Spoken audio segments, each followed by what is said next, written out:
In this video, we're going to be going over how to edit your background color and styles. So right now I'm in my menu. I'm going to go to the top left of the screen and click on this edit button.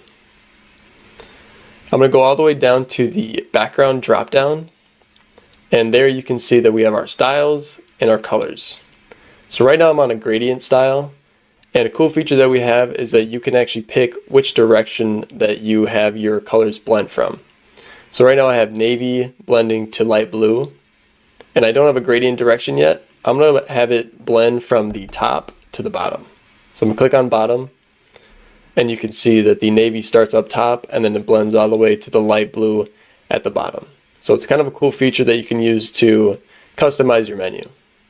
Now let's say that you don't want to have a gradient style. You can just do a solid one.